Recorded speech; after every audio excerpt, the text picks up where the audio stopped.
March 6ஆம் தேதியோட news பார்த்துட்ருக்கோம். இன்றைக்கி ஃபர்ஸ்ட் திருக்குறள் போயிடலாம். எப்பயும் போல் திருக்குறள் பார்த்துட்டு அடுத்து ஒன் பை நியூஸாக பார்ப்போம். ஃபர்ஸ்ட் திருக்குறள் என்ன இன்னைக்கு கொடுத்துருக்காங்கன்னு பார்த்தீங்கன்னா, நாள்தோறும் நாடுக மன்னன் வினை செய்வான் கோடாமை கோடாது உலகு. திருக்குறள் எண் 520, அதிகாரம் தெரிந்து வினையாடல். தெரிந்து வினையாடல் அப்படின்னா என்ன அப்படின்றத ஃபஸ்ட் நம்ம பார்க்க வேண்டியது இருக்குது. தெரிந்த செயலை, வினை அப்படின்றது செயல் அப்படின்னு நம்ம குறிக்கலாம்.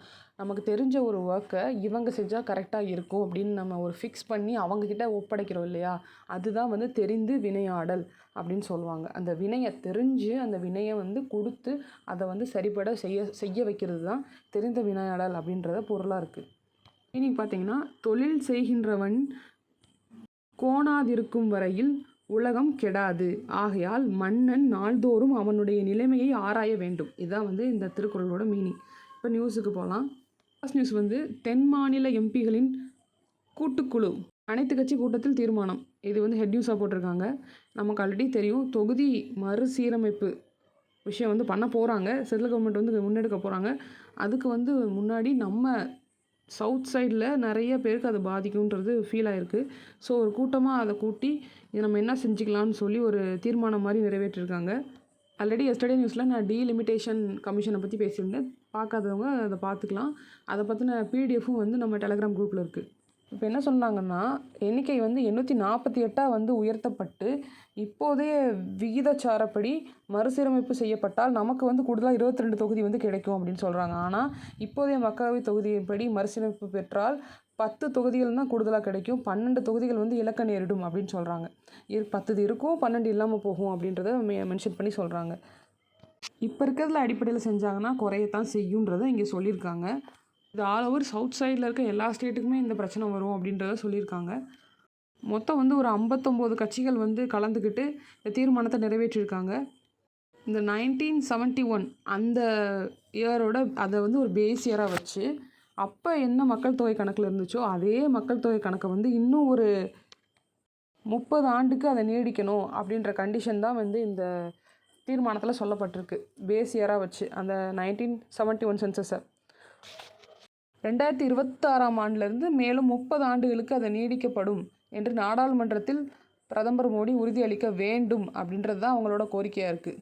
இப்போ தமிழ்நாட்டிலோட பிரதிநிதித்துவத்தை பார்த்தீங்கன்னா எவ்வளோ சதவீதமாக இருக்குன்னா 7.18 இருக்குது. நம்ம எவ்வளோ ரெப்ரசன்ட் பண்ணுறோன்னா லோக்சபாவில் 7.18 நம்ம ரெப்ரசன்ட் பண்ணுறோம்.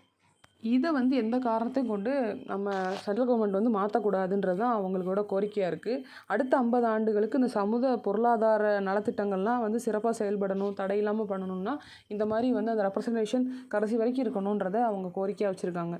ஸோ இதான் இந்த நியூஸில் சொல்லப்பட்டது. நெக்ஸ்ட் நியூஸ் போகலாம். நெக்ஸ்ட் நியூஸ் என்னென்னு பார்த்தீங்கன்னா, தேஜஸ் போர் விமானம் இருக்கு இல்லையா, அது அதிநவீன உயிர்காக்கும் அமைப்பு முறை உருவாக்கியிருக்காங்க. ஒரு 50,000 அடி உயரத்தில் இது பரிசோதனை பண்ணி பார்த்துருக்காங்க. இந்த தேஜஸ் இலகு ரக போர் விமானம்னு சொல்லப்படுற உள்நாட்டு தொழில்நுட்பத்தில் உருவாக்கப்பட்ட, அதாவது மேட் இன் இந்தியான்னு சொல்லுவாங்க இல்லையா, மேக் இன் இந்தியா, அதில் உருவாக்கப்பட்ட விமானம்னு சொல்கிறாங்க. இதில் பார்த்திங்கன்னா உயிர்காக்கும் அமைப்பு முறை, அதிநவீன உயிர்காக்கும் அமைப்பு முறை கொண்டு வந்திருக்காங்க. ஒரு 50,000 அடி உயரத்துலேருந்து அது வெற்றிகரமாக சோதிச்சும் பார்த்துருக்காங்க. ஆன்போர்டு ஆக்சிஜன் ஜென்ரேட்டிங் சிஸ்டம் அப்படின்னு சொல்லப்படுற ஒரு OPOGS அடிப்படையிலான இந்த அமைப்பு சுவாசிக்க, அதாவது விமானிக்கு தேவையான அந்த சுவாசிப்பு தேவையான ஆக்சிஜன் உருவாக்குவதோடு அவற்றை ஒழுங்குபடுத்தும் திறனும் கொண்டதாக இந்த போர் விமானம் இருக்குன்னு சொல்கிறாங்க. இது என்ன பண்ணியிருக்காங்கன்னா, கடல் மட்டத்திலேருந்து ஒரு 50,000 அடி உயரம் வரைக்கும் இதை கொண்டு போய் அங்கே போய் அந்த ஆக்சிஜன் லெவல் கம்மியாகும் பார்த்தீங்களா, அந்த இடத்துல அதை சோதிச்சு பார்த்துருக்காங்க. அப்போ அது வெற்றிகரமாக செயல்பட்டுருக்கு அந்த விமானம். நெக்ஸ்ட் பார்த்திங்கன்னா, அடுத்த கட்டமாக மிக் 29K அப்படின்ற அந்த போர் விமானத்தை பயன்படுத்தும் வகையில் இந்த அமைப்பு முறையில் உரிய மாற்றங்களை மேற்கொள்ளப்படும் அப்படின்றது குறிப்பிட்டிருக்காங்க. இப்போ இதில் பார்த்தீங்கன்னா DRDOட சேர்ந்து LNT அப்படின்ற இந்த நிறுவனம் தான் இந்த அமைப்பு முறையை தயாரிச்சிருக்காங்க. ஸோ இதுதான் இந்த நியூஸில் சொல்லப்பட்டது. அது ஆன்போர்டு ஆக்சிஜன் ஜென்ரேட்டிங் சிஸ்டம்னு ஞாபகம் வச்சுக்காங்க. நெக்ஸ்ட் நியூஸ் பார்த்தீங்கன்னா, ஏப்ரல் 2ஆம் தேதி முதல் இந்திய பொருளுக்கு கூடுதல் வரி, ட்ரம்ப் அறிவிப்பு. சுமூக தீர்வுக்கான இந்தியா முயற்சி அப்படின்னு ஒரு நியூஸ். நமக்கெல்லாம் தெரிஞ்சது தான், ட்ரம்ப் இப்போ நிறையா வரியை அதிகப்படுத்திகிட்டே இருக்காங்க. ஆல்ரெடி அமெரிக்காவோட பொருள்லாம் நம்ம சீனாவும் சரி இந்தியாவும் சரி அதிக வரி விதிச்சிட்ருக்காங்க உள்ளே கொண்டு வர எல்லா பொருளுக்கும். அதே மாதிரி அவரும் ஏப்ரல் 2ஆம் தேதியிலேருந்து அமெரிக்காவில் இறக்குமதி செய்யப்படுற எல்லா பொருளுக்கும் 100% வரி அதிகமாக கொடுக்க போகிறோம் அப்படின்னு சொல்லிட்டாங்க. ஒரு வரியை வச்சே ஒரு வார் மாதிரி போயிட்டுருக்கு. இப்போ அமெரிக்கா வந்து எவ்வளோ பொருள் வந்து வரி போடுறாங்களோ அதை விட டபுள் மடங்கு சீனா வந்து அமெரிக்காவுக்கு போட்டுட்ருக்கதா இதில் மென்ஷன் பண்ணியிருக்காங்க. இந்த முறை வந்து ஏப்ரல் 2ஆம் தேதியிலேருந்து செயல்பாட்டுக்கு வரப்போகுதுன்றது தான் விஷயமே. நெக்ஸ்ட் நியூஸ் பார்த்தீங்கன்னா, காயிதே மில்லத் விருதுக்கு மூவர் தேர்வு. இந்த அரசியலமைப்பு கோட்பாடுகள், மதசார்பின்மை, ஒதுக்கப்பட்டோரின் மேம்பாடு சம்மந்தமாக வந்து யாரெல்லாம் வந்து சிறந்த ஒரு பணி செஞ்சுருக்காங்களோ அவங்களுக்கு கடந்த 2015ஆம் ஆண்டுலேருந்து காயிதே மில்லத் கல்வி மற்றும் சமூக அறக்கட்டளை சார்பில் காயிதே மில்லத் விருது வந்து வழங்கிட்டு வர்றாங்க. அதுபடி 2024ஆம் ஆண்டுக்கான விருது வந்து இப்போ அனௌன்ஸ் பண்ணியிருக்காங்க. யாரெல்லாம் அதில் தேர்வு செஞ்சுருக்காங்கன்னா, சர்வதேச அளவில் பொது உரிமைக்காக குரல் கொடுத்த ஜான் தாயால், அகில இந்திய இஸ்லாமிய இயக்கங்களின் கூட்டமைப்பு அதில் வந்து முன்னாள் தலைவராக இருந்த நவைத் ஹமீத், அப்புறம் மனித உரிமை செயற்பாட்டாளரும் டெல்லி ஐஐடியின் முன்னாள் பேராசிரியருமான விபின் குமார் திரௌபதி, இவங்க 3 பேரும் வந்து தேர்வு செய்யப்பட்டிருக்காங்க. நெக்ஸ்ட் நியூஸ் போகலாம். குலசேகரப்பட்டினம் ராக்கெட் ஏவுதளத்தில் புதிய கட்டடங்களுக்கான பூமி பூஜை நடந்தது. குலசேகரப்பட்டினம் அருகே அமராபுரம் இருந்து கூடல் நகர் அந்த பகுதியில் இந்த புதிய ராக்கெட் ஏவுதளம் வந்து கட்ட போகிறாங்க. ஆல்ரெடி இஸ்ரோவோட ராக்கெட் ஏவுதளம் வந்து நமக்கு தெரியும், நல்லாவே தெரியும். ஆந்திரா மாநில ஸ்ரீஹரிகோட்டாவில் இருக்குது. சதீஷ் தவான் அப்படின்றது அந்த விண்வெளி ஆய்வு மையத்தோட பெயர்.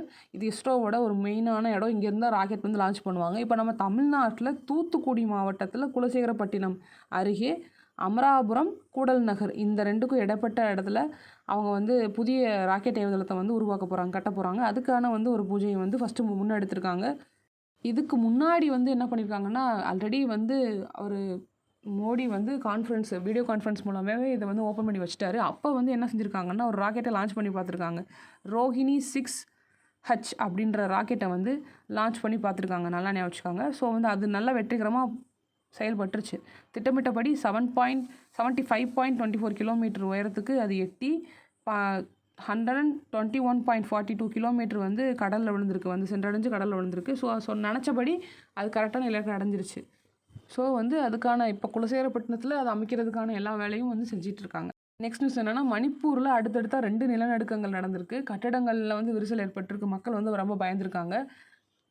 ஃபர்ஸ்ட்டு எர்த்குவைக் வந்து 110 கிலோமீட்டர் ஆழத்தில் 5.7 புள்ளிகளாக வந்து அந்த ரெக்டார் அளவு வந்து பதிவாயிருக்கு. அதே மாதிரி 2வது நிலநடுக்கம் வந்து 66 கிலோமீட்டர், அப்படியே அதோட கொஞ்சம் கம்மியாயிருச்சு.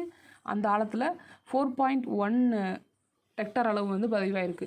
இது 2 தான் வந்து நடந்திருக்கு. அடுத்தடுத்தது ஆல்ரெடி அஸ்ஸாம், மேகாலயா உள்ளிட்ட வடகிழக்கு பிராந்தியம் முழுவதும் இந்த நில அதிர்வு வந்து உணரப்பட்டிருக்கு. எல்லா இடத்துலையுமே அதோட ஃபீல் வந்து அந்த எர்த்குவைக்கோட ஃபீல் வந்து கிடச்சிருக்கு.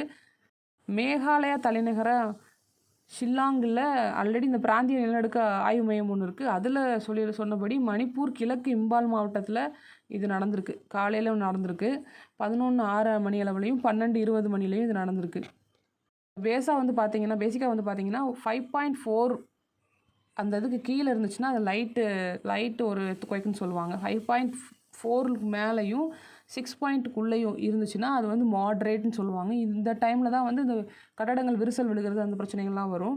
அப்போ சப்போஸ் 6க்கு மேலே போயிடுச்சுன்னு வைங்களேன், அது ரொம்ப ஒரு ஹெவியான ஒரு விஷயமா எடுத்துக்கிறாங்க. ஸ்ட்ராங்கான எர்த்குவைக்காக அதை கன்சிடர் பண்ணுறாங்க. அப்போ தான் ரொம்ப பெரிய பிரச்சனைகள்லாம் விளைவுகள்லாம் ஏற்படுத்தும். இப்போ இதில் பார்த்தீங்கன்னா 6க்கு கீழே தான் இருக்குது. ஸோ அந்த கட்டடங்கள் மட்டும் விரிசலாயிருக்கு. இப்போ செசிமோகிராஃப்னு நமக்கு எல்லாம் தெரியும். இப்போ அந்த செசிமோகிராஃப் அளக்கிற மிஷின் பேர் வந்து செசிமோமீட்டர் அப்படின்னு சொல்லுவாங்க. எர்த்குவைக்கை அளக்கிற அந்த மிஷினோட பேர் வந்து செசிமோமீட்டர். இப்போ இந்த இத்தனை ரெக்டார் அளவுன்றதை நம்ம சொல்கிறோம் இல்லையா, இந்த செசிமோமீட்டரை வச்சு தான் அதை கண்டுபிடிச்சிருப்பாங்க. அந்த செசிமோகிராஃப் அந்த வேவ்ஸை வந்து கண்டுபிடிக்கிறது. நெக்ஸ்ட் பார்த்தீங்கன்னா, $5 டிரில்லியன் பொருளாதாரம் வெகு தொலைவில் இல்லை, பிரதமர் மோடி வந்து சொல்லியிருக்காரு. 435 லட்சம் கோடி, அதான் வந்து நம்ம இந்தியாவோட ரூபாய் மதிப்பில் சொல்லியிருக்காங்க. அந்த பொருளாதாரம் மதிப்பு கொண்ட நாடாக வந்து இந்தியா உருவெடுக்கணும்னு சொல்லி நம்ம ஒரு இலக்காக வச்சுருக்கோம். 10 ஆண்டுகளில் பார்த்தீங்கன்னா 3 கோடி இளைஞர்கள் வந்து திறன் மேம்பாடு பயிற்சி வந்து அளிக்கப்பட்டது அப்படின்றத சொல்லிட்டு, வேலைவாய்ப்புகள் உருவாக்குதல், மனிதவள பொருளாதார புத்தாக்கத்தில் முதலீடுகள் இந்த மாதிரி விஷயம்லாம் நாங்கள் செஞ்சுருக்கோன்ற மாதிரி சொல்லியிருக்காங்க. 2015லேருந்து 2025 வரை 66% வந்து வளர்ச்சி இருக்குது, பொருளாதார வளர்ச்சி வந்து நம்ம நாட்டில் வந்து நடந்திருக்குன்றத சொல்கிறாரு. அதாவது $3.8 ட்ரில்லியன் பொருளாதாரம் வந்து நம்ம ஆல்ரெடி அச்சீவ் பண்ணிட்டோம். இனி நம்மளோட நம்மளோட இலக்கு வந்து இன்னும் 5 ட்ரில்லியனுக்கு நம்ம மூவ் ஆகணுன்றத சொல்லியிருக்காரு. அதே மாதிரி பார்த்திங்கன்னா கல்வித்துறையிலையும் மாற்றம் வந்து ஏற்பட்டிருக்கு. மனித வள முதலீடு என்பது கல்வி, சுகாதாரம், திறன் மேம்பாடு இந்த 3 விஷயமும் அடங்கினத ஒரு விஷயமா இருக்கும்.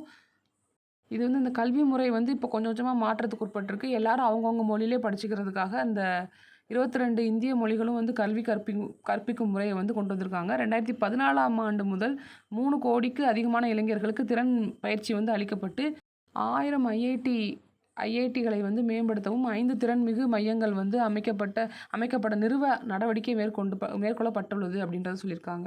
2047ஆம் ஆண்டு படி நகர்ப்புற மக்கள் தொகை வந்து சுமார் 90 கோடி எட்டும்னு கணிக்கப்பட்டிருக்கு. திட்டமிட்டபடி நகரமயமாக்கலுக்கான 1,00,000 கோடி நகர்ப்புற சவால் நிதியாக இருக்கும். அதை வந்து ஒதுக்க முடிவு செஞ்சுருக்காங்க. இந்த நாட்டின் மொத்த உள்நாட்டு உற்பத்தின்னு சொல்கிறாங்க இல்லையா, ஜிடிபி, அது வந்து 10% சுற்றுலாத்துறையிலேருந்து நமக்கு கிடைக்கிது, பங்களிப்பு வந்து கிடைக்கிதுன்னு சொல்லியிருக்காங்க. நெக்ஸ்ட் நியூஸ் பார்த்திங்கன்னா, இந்த ரயில்வே பணியாளர் தேர்வாணையம் வந்து இனி துறைசார் தேர்வுகளையும் நடத்தும். ரயில்வே புதிய அறிவிப்புன்னு சொல்லியிருக்காங்க. என்னென்னா இந்த டிபார்ட்மெண்டல் எக்ஸாம்லலாம் நிறைய முறைகேடு நடந்துருச்சு. ஸோ வந்து இது கம்ப்யூட்டர் பேஸ்டு எக்ஸாமாக மாற்றி ஆர்ஆர்பி இனிமேல் அதை நடத்த போகிறாங்க. ஸோ வந்து ஆர்ஆர்பி தனியாக வந்து ஷெட்யூல் மேக் பண்ணி அந்த டிபார்ட்மெண்டல் எக்ஸாம்ஸ்லாம் நாங்கள் தான் நடத்த போகிறோம், இந்த தேதியில் நடத்த போகிறோன்றதை ரிலீஸ் பண்ணுவாங்க இனிமேல். இந்த முறைகேடு நடந்ததுனால இப்படி ஒரு ஸ்டெப்பை வந்து இப்போ எடுத்திருக்காங்க. நெக்ஸ்ட் நியூஸ் போகலாம். நெக்ஸ்ட் நியூஸ் என்னென்னு பார்த்தீங்கன்னா, தில்லியில் ரைசீனா மாநாடு, உக்ரைன் வெளியுறவு அமைச்சர் வந்து பங்கேற்க வாய்ப்புன்னு கொடுத்துருக்காங்க. ஆண்டுதோறும் டெல்லியில் வந்து ரைசீனா மாநாடு வந்து நடைபெறும். இதில் வந்து புவி அரசு விவகாரங்களை வந்து குறித்து விவாதிக்கப்படும். இந்த மாநாடு வந்து நிகழாண்டில் மார்ச் 17லேருந்து மார்ச் 19 வரை நடைபெறுகிறது. ஐரோப்பிய அமைச்சகங்கள் துருக்கி, லிதுவேனியா, ஸ்லோவேனியா, இத்தாலி, அயர்லாந்து உள்ளிட்ட நாடுகளின் மூத்த அதிகாரிகள் வந்து மாநாட்டில் பங்கேற்க உள்ளனர். அவங்களோட சேர்ந்து இந்த உக்ரைன் வெளியுறவு அமைச்சரும் வந்து கலந்துக்கிற போகிறதா வந்து சொல்லியிருக்காங்க. நியூஸ் என்னென்னா, நாட்டில் பெண்களுக்கான வேலைவாய்ப்பின்மை 3.2ஆக குறைஞ்சிருக்கு. மத்திய தொழிலாளர் அமைச்சகம் இப்போ வந்து நாட்டில் பெண் தொழிலாளருக்கான பங்களிப்பு விகிதம் வந்து 41.7% அதிகரிச்சிருக்கு. அதே மாதிரி இந்த வேலைவாய்ப்பின்மை வந்து 5.6%லேருந்து 3.2 வந்து குறைஞ்சிருக்கு. ஒரு பெரிய டிஃப்ரென்ஸ் இது. எல்லா பொண்ணுங்களும் வேலைக்கு போயிட்டாங்கன்னு இது மூலமாக தெரிய வருது. தொழிலாளர் வேலைவாய்ப்புத்துறை அமைச்சகம் வெளியிட்ட இந்த செய்திக்குறிப்பில் 2 நாட்கள் நடைபெற்ற கலந்துரையாடல் நிகழ்ச்சியில் இதை பற்றி பேசியிருக்காங்க. நாட்டின் முழு பணியாளர் திறன் பாதுகாப்பான அனைவருக்கும் உள்ளடக்கிய சமமான பணியிடங்களை வந்து உறுதி செய்வதற்கான கொள்கை சீர்திருத்தங்கள் வந்து நம்ம செய்யணும், கொண்டு வரணுன்றதை பேசியிருக்காங்க. அதுக்கான கவனம் வந்து செலுத்தணும். 2017-18ஆம் ஆண்டில் வந்து பெண் தொழிலாளர் பங்களிப்பு விகிதம் வந்து 23.3% இருந்த நிலையில் 2023-24ஆம் ஆண்டில் 41.7% வந்து அதிகரிச்சிருக்கு. பெண்களுக்கான வேலைவாய்ப்பின்மை வந்து 5.6%லேருந்து 3.2 குறைஞ்சிருக்கு. 2047 வளர்ச்சியடைந்த இந்தியா அப்படின்ற இலக்கை வந்து நம்ம எட்டுறதுக்கு பெண் தொழிலாளர் பங்களிப்பு வந்து 70% வந்து அது அதிகரிக்கணும், இருக்கிறது பத்தாதுன்றாங்க. 41.7% இருக்கிறது 70% அப்படின்ற அந்த இலக்கை வந்து நம்ம அடையணும். அதுக்காக என்னெல்லாம் நம்ம செய்யணுமோ அதெல்லாம் வந்து நம்ம முன்னெடுக்கணுன்ற மாதிரி இந்த நியூஸில் சொல்லியிருப்பாங்க. வேலைக்கு வர்றதுக்கு என்னெல்லாம் ஹடில்ஸாக இருக்கோ அதெல்லாம் பார்த்து அதெல்லாம் வந்து தடையை நீக்கணுன்றதை பற்றி இந்த மாநாட்டில் வந்து பேசியிருக்காங்க.